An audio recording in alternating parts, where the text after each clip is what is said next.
título da mensagem dessa noite é Depois do Natal. Depois do Natal. Depois do Natal, normalmente nós nos deparamos com a seguinte realidade: o sapato que ganhamos de presente não serviu e precisa ser trocado. Depois do Natal, talvez a roupa que nós ganhamos não era a cor que nós queríamos e nós já começamos a fazer planos para a troca daquela roupa. Depois do Natal, alguns estão frustrados. A festa não foi tudo aquilo que esperava-se, a comida não estava tão boa e dessa vez o pernil da mamãe não estava tão bem assado. Depois do Natal as coisas são tão diferentes. No dia seguinte nós comemos as sobras, ou não é? Existem receitas de como é que você pode reaproveitar as sobras do Natal. O Natal é tão especial, é tão cheio de significado. Alguns estudiosos, inclusive, durante um tempo, malhavam nesse ferro frio, dizendo que durante o Natal as taxas de suicídio cresciam vertiginosamente. Mas uma revista norte-americana chamada Science America fez uma pesquisa ampla e viu que, com raríssimas exceções, o fato é que durante o Natal as taxas de suicídio caem. Mas depois do Natal elas aumentam. E aumentam, dizem, porque há uma quebra de promessa, entre aspas. A promessa que as pessoas se agarraram de que teriam mais alegria, de que seriam mais felizes depois daquela data emblemática, se vai. E eles não estão mais felizes, não estão mais satisfeitos. E os deprimidos, os depressivos, os suicidas em potencial se desesperam da vida. Um escritor disse assim: construímos esse momento maravilhoso por meio de músicas, dos cultos do advento, até das promessas de vendas em todas as nossas lojas favoritas. Mas o fato é que a vida após o Natal pode ser tragicamente pior. Uma família amiga, isso já faz uns anos, daqui de Suzano, não da nossa igreja, de uma outra igreja, eles foram participar de um culto de Natal. E foi um daqueles cultos lindos, a igreja decorada, luzes coloridas, o coral cantando, crianças encenando a cena do Natal, José, Maria. Se minha memória não me trai, parece até que tinha um menino que fazia o papel do jumentinho na peça. Era tudo encantador. Eles estavam felizes. Depois do culto, teve até algumas comidinhas para eles comemorarem o Natal. Mas quando chegaram em casa, todas as cores se foram. A casa estava arrombada, furtaram os bens da família, estava tudo revirado, eles se sentiram invadidos e traumatizados. Qualquer barulho no quintal, eles achavam que era alguém tentando entrar de novo dentro da casa. Depois do Natal, realmente as coisas podem ser mais difíceis do que nós imaginávamos. Já se sentiu assim? Já sentiu o vazio? Já sentiu uma certa dose de desesperança porque as coisas não se encaixaram? Isso não é novo. A Bíblia é muito sincera, Deus é muito sincero. Deus se move apenas dentro da realidade, não de uma ficção imaginária que qualquer pregador possa apresentar. A Bíblia não nos nega quanto à dor, quanto ao sofrimento. E o contraste agudo entre a noite estrelada, os anjos que anunciam o nascimento do Salvador, os sábios do Oriente que o presenteiam, e um episódio dramático chamado de o Massacre de Belém. O Massacre de Belém acontece logo depois do Natal. Abra sua Bíblia, por favor, no Evangelho segundo Mateus, capítulo 2. Nós vamos ler a partir do versículo 11. Evangelho segundo Mateus, capítulo 2, a partir do versículo 11, eu vou ler no texto da tradução atualizada da Bíblia, primeiro dos Evangelhos, e se você encontrou, por favor, diga amém.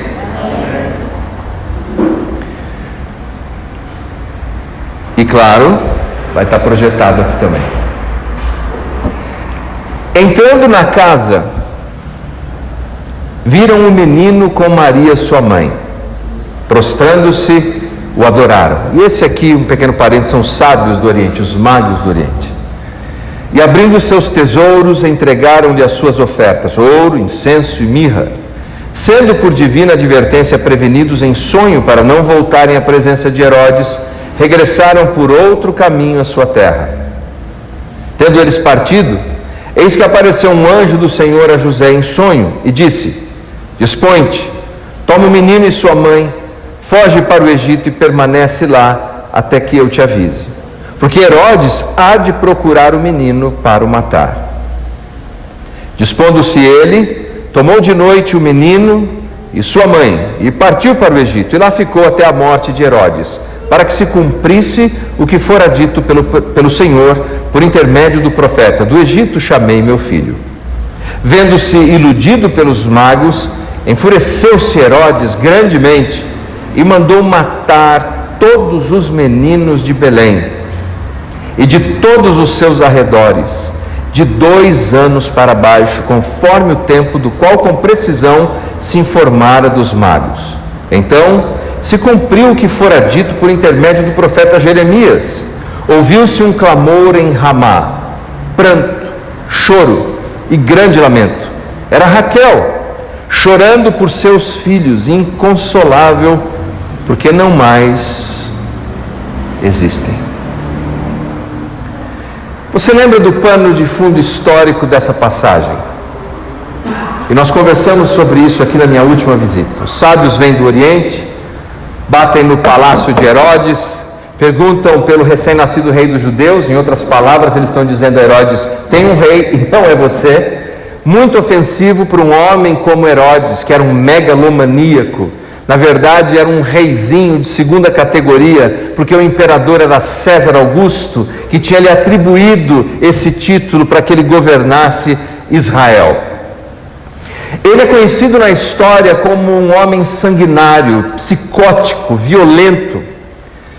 Para você ter uma ideia da sua violência, o imperador romano chegou a dizer, fazendo uma brincadeira com os vocábulos gregos, que era melhor ser o porco de Herodes do que ser o filho de Herodes. Isso porque rus em grego é porco e ruios é filho. Ele disse: é melhor ser o porco dele, porque naquela região não se matava porco, era um animal impuro para os judeus. Mas ele matava os filhos sem piscar. Tinha 10 esposas, vários filhos com essas esposas, todos os filhos queriam ascender ao trono, e ele tinha um ciúmes doentio da sua posição. O que é curioso da história é que os críticos da Bíblia, particularmente os críticos do Novo Testamento, dizem que esse episódio, conhecido como o Massacre de Belém, não aconteceu. E a razão por que eles afirmam isso é porque o grande historiador Flávio Joséfos não faz citação desse episódio nos seus escritos. Nós encontramos exclusivamente essa história nas páginas do Evangelho. Mas tanto Mateus fala da dor que se segue após o Natal, quanto Lucas também fala da dor que se segue após o Natal. Atribuindo as palavras de Simeão nas páginas inspiradas da Bíblia, Lucas diz assim que Simeão falou para Maria: uma lança ou uma espada atravessará o seu coração. O sofrimento que viria depois do Natal. Agora veja você que ausência de evidência não é evidência de ausência. O fato de não encontrarmos esse episódio registrado nos escritos de Flávio Joséfos não quer dizer que não tenha acontecido, pelo contrário. O evangelista Mateus deu a sua vida pela mensagem do Evangelho, ele morreu pelo Evangelho de Cristo. Ele jamais contaria uma mentira para receber vantagem alguma, para receber sofrimento e perseguição. Ele registrou aquilo que ele sabia ter ocorrido. Por que Flávio Joséfos, então, omitiu essa história? Pelo seguinte: primeiro, nós sabemos que no mundo antigo, infelizmente, a mortalidade infantil era muito elevada. Morria criança como todos os dias, como se fosse um cão morrendo em qualquer lugar. E por essa razão, lamentavelmente, não se dava muito valor quando crianças morriam. Esse é o primeiro problema.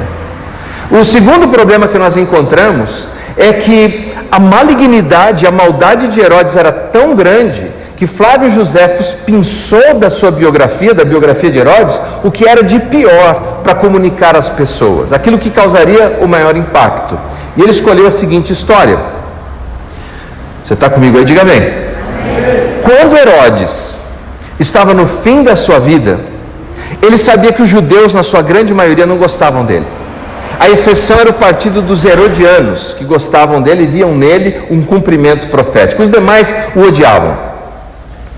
E ele sabia que o dia que o povo soubesse que ele tinha morrido, eles iam celebrar, iam fazer uma festa, iam, por assim dizer, dançar em cima do túmulo de Herodes. Ele não queria isso. A vaidade dele era grande demais. Então ele decidiu o seguinte: ele chamou a sua irmã Salomé e pediu a Salomé que chamasse os principais líderes judeus e colocasse no hipódromo, um ginásio grande, um estádio grande onde tinham corridas de cavalo ali, e que esses judeus, líderes, no dia da sua morte, fossem todos executados. Agora, o homem é doido ou não é? Ele disse o seguinte: a hora que eu morrer, matem todos eles, centenas deles, para dar uma razão para o povo judeu chorar no dia da minha morte. Então Flávio Joséfos, ao invés de pegar a história do massacre dos infantes em Belém, ele apoia essa que era muito mais dramática. Por quê? Belém e os seus arredores deveria ter no máximo 1.500 habitantes. Quando nós falamos de meninos abaixo de 2 anos, nós estamos falando de talvez 15, 20 meninos. Continua sendo uma tragédia, continua sendo terrível, mas do ponto de vista do registro da histórica e do drama, a morte potencial desses líderes judeus era um drama muito maior, é isso que ele registra. A propósito, diz-nos o historiador que Salomé não cumpriu o pedido do seu irmão Herodes o Grande. Por quê? A minha pergunta é: por que o evangelista Mateus apanha essa história dramática dessas crianças que foram mortas e coloca no seu evangelho? Por que Mateus quer que a sua audiência original, composta por judeus como ele, ouvissem essa história? Porque ele diz que essa história era, num certo sentido, um déjà vu, uma repetição da história do passado. Não era uma profecia específica sobre o Messias, mas era uma repetição de algo que já tinha acontecido outrora. Veja você, ele diz que o que acontece ali naquela tragédia é o que foi dito pelo profeta Jeremias, centenas e centenas de anos antes. Abra sua Bíblia em Jeremias capítulo 31, versículo 15, por favor. Jeremias 31, 15.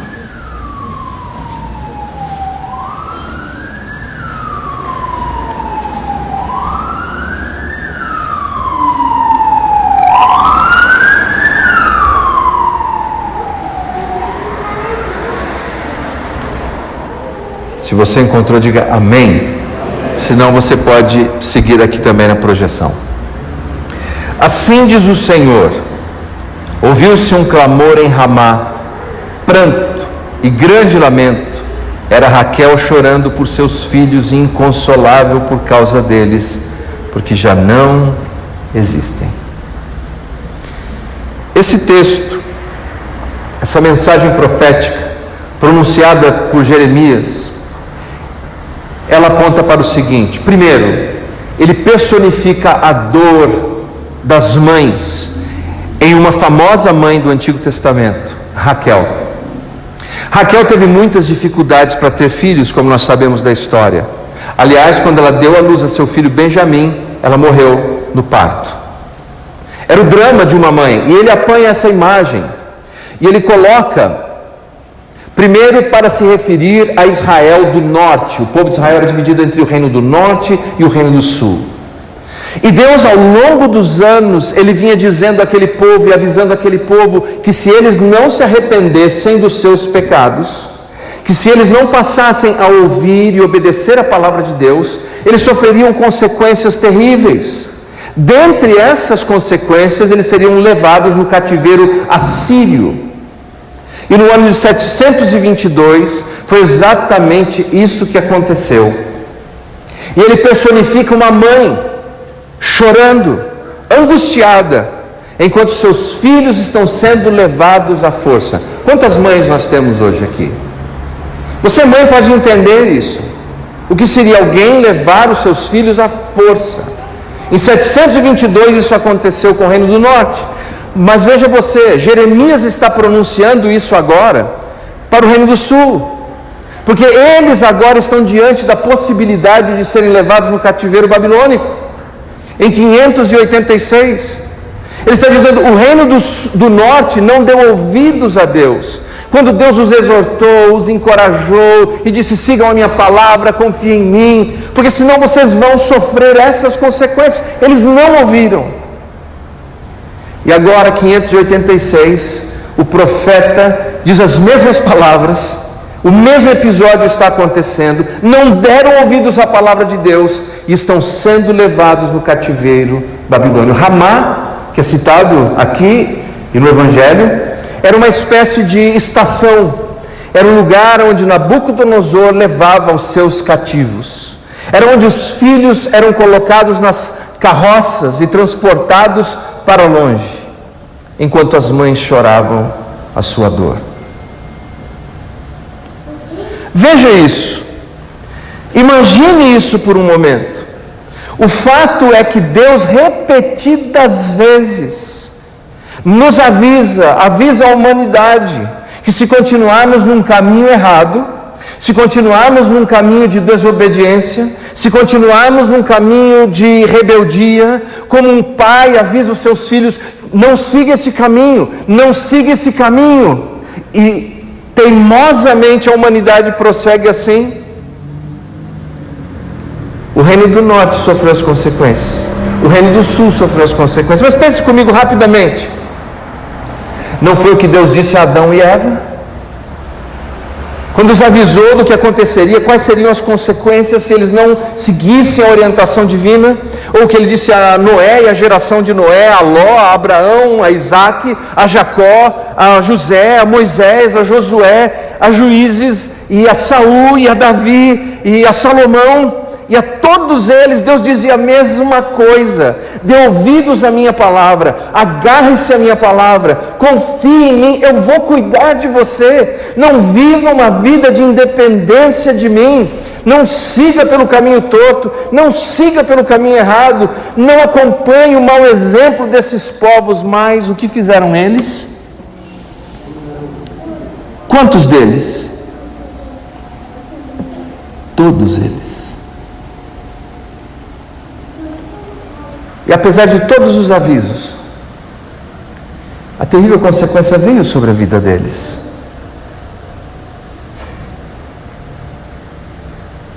Quando Herodes, tomado de ódio, queria dar cabo de Jesus, e que pecado imenso é esse, porque não é, uma criança já seria um pecado terrível, mas Deus em carne.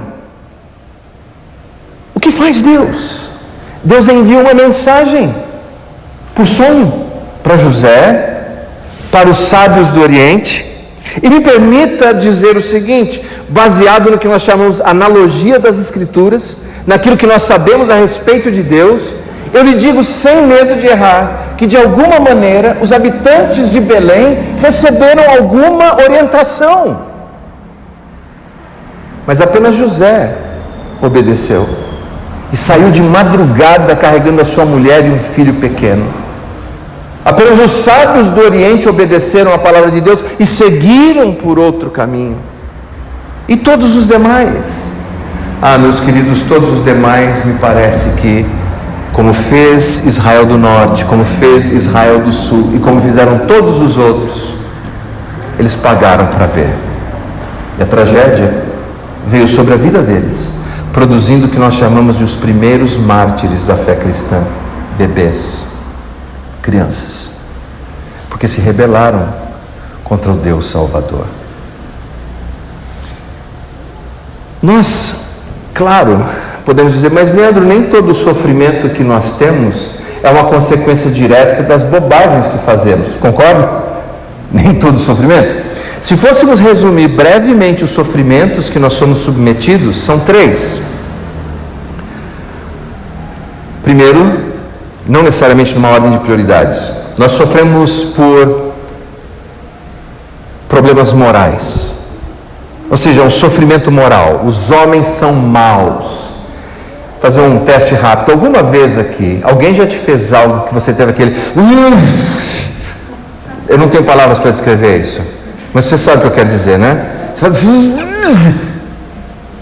Mas você não fez, porque algum freio moral, espiritual, mas nem todo mundo para aí. Alguns vão além disso, e então a humanidade sofre de atrocidades morais, de alguém que ultrapassa esse limite. É o pecado do outro, infligindo dor e sofrimento sobre as pessoas. Há outro tipo de sofrimento que nós chamamos de sofrimentos naturais: deslizamentos, terremotos, ventos, chuvas de granizo que acabam com plantações e com pessoas. Nós chamamos isso de males naturais. E terceiro, nós temos males sobrenaturais, a influência demoníaca, espiritual, que aflige a humanidade. E por que nós vivemos assim? Tudo isso, Jesus já tinha dito, Jesus já nos advertiu sobre isso. Ele disse: no mundo, neste mundo, vocês terão aflições. Tenham bom ânimo. Confiem em mim, é o que diz Jesus. Confiem na palavra de Deus. Confiem em Deus, obedeçam a Deus, siga a Deus, não desanime de Deus, agarre-se em Deus. É isso que Jesus quer dizer. Fique firme com Deus, porque as tragédias e as dores são inevitáveis. Assim como do canto dos anjos anunciando o Natal, da noite estrelada de Belém, nós nos deparamos com essa noite pintada de sangue, fria, triste, dos poderes de Herodes. A vida é assim. Um dia tudo está bem, no outro não. O que fazer?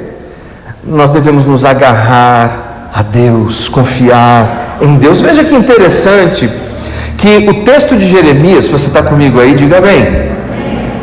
Estão comigo aqui? Amém? O texto de Jeremias, curiosamente, não é um texto de tragédia no seu contexto geral, aquela profecia do choro em Ramá. É, na verdade, uma mensagem de esperança. Apenas aquele trecho é um trecho de dor e de angústia. Veja você, Jeremias capítulo 31, versículos 16 e 17. Jeremias 31, 16 e 17. Ou seja, na sequência do texto: assim diz o Senhor: reprima a tua voz de choro e as lágrimas dos teus olhos, porque há recompensa para as tuas obras, diz o Senhor. E veja que lindo, pois os teus filhos voltarão da terra do inimigo. Há esperança para o teu futuro, diz o Senhor, porque teus filhos voltarão para os seus territórios. Lá no Antigo Testamento, apesar da rebeldia do povo, apesar do descaso do povo, a graça, a bondade, o amor de Deus suplanta tudo isso. E ele diz, como uma mãe diz para um filho: segura o choro, engole o choro, não precisa chorar mais, porque essas crianças que se foram, elas voltarão, os teus filhos voltarão. No contexto do Evangelho de Mateus, é como se Mateus quisesse que a sua audiência entendesse o seguinte: que eles tinham diante deles uma nova oportunidade. Crer em Jesus, confiar em Jesus, confiar na palavra de Deus, e não sofrerem primeiro as consequências daquilo que pode ser evitado. Sabe o que pode ser evitado? Alguns dos nossos sofrimentos na nossa casa, na nossa família, no nosso trabalho e na sociedade, são consequências diretas da nossa desobediência à palavra de Deus. E se nós mudarmos isso, não precisamos ter esse sofrimento. O que diz a palavra de Deus? Eu vou seguir a palavra de Deus e eu me livro desse tipo de sofrimento. Primeira coisa. Segundo, que Jesus é o único que tem a capacidade de reverter todos os males. Jesus pode reverter os males morais, naturais e sobrenaturais.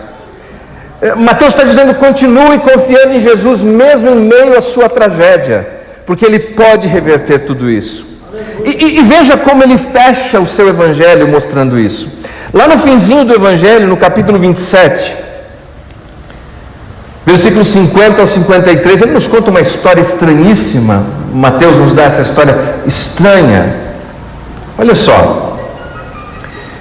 Jesus está na cruz agora, muitos anos se passaram desde aquele episódio, e diz assim: e Jesus, clamando outra vez com grande voz, entregou o Espírito. Eis que o véu do santuário se rasgou em duas partes, de alto a baixo, tremeu a terra, fenderam-se as rochas, abriram-se, o quê? Abriram-se o quê? Os sepulcros, e muitos corpos dos santos que dormiam, ou seja, de gente que tinha morrido, ressuscitaram. E saindo do sepulcro depois da ressurreição de Jesus, entraram na cidade santa e apareceram a muitos. Veja que interessante. Mateus temos o primeiro capítulo, no segundo capítulo nós temos o massacre de Belém, e depois nós temos o capítulo 28, e o penúltimo capítulo nós temos a ressurreição dos santos, a ressurreição de pessoas que tinham morrido. Herodes é aquele que personifica todo o mal e todos os males, que lança as pessoas na sepultura. Jesus é aquele que tem todo o poder, que reverte toda a maldição e desgraça e traz de volta à vida aqueles que já morreram. Como Israel voltaria do seu cativeiro, Mateus está dizendo: Jesus é o único que pode reverter esses males na nossa vida. É verdade, nem tudo será revertido agora. Nem tudo vai ser revertido agora. Nem todas as coisas se resolverão já. Mas quem confia em Cristo pode ter absoluta certeza de que um dia tudo isso será revertido para o bem. Tudo. O que quer que, qualquer que tenha sido a sua dor, se você se agarrar com Cristo, ela será revertida em bem. Há uma lenda, e é uma lenda, não procure na Bíblia, você não vai encontrar. Ela está na tradição da igreja. É uma lenda que diz o seguinte: que quando, o que na tradição se chama a família santa, José, Maria e Jesus, eles saíram à noite fugindo de Belém em direção ao Egito. No caminho, eles foram interpelados por um bando de ladrões. E os ladrões roubaram tudo. Aqueles presentes dos sábios do Oriente, ouro, incenso e mirra, pegaram tudo. E os ladrões decidiram que iam matar José, Maria e o menino Jesus. Mas um ladrão, ao ver a criança, o sorriso daquela criança, ele creu. E ele impediu que os outros ladrões fizessem qualquer coisa ali. E ele diz retoricamente àquela criança: quando lembrar de mim, tenha misericórdia de mim. E passados anos, um dia, aquele ladrão está pregado numa cruz, ao lado de Jesus Cristo. Dimas, segundo a tradição, era o nome dele. E Dimas diz: lembra-te de mim quando vieres no teu reino. E essa parte não é lenda, essa parte é um fato, está na Escritura Sagrada. Jesus disse: em verdade eu te digo, ou em outras palavras, com toda certeza eu te digo, hoje mesmo, você estará comigo no paraíso.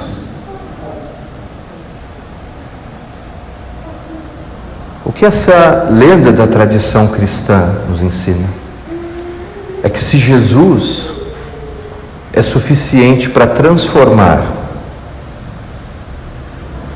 para reverter a vida de um ladrão, Ele é suficiente para fazer isso na minha vida, na sua vida, na sua casa, no seu coração, na sua família, nesse mundo,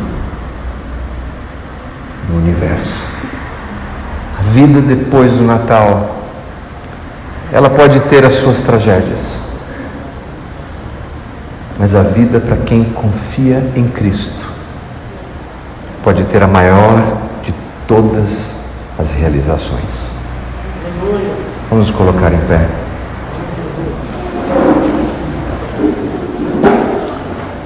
Jesus é o único que pode reverter todos os males. Oremos.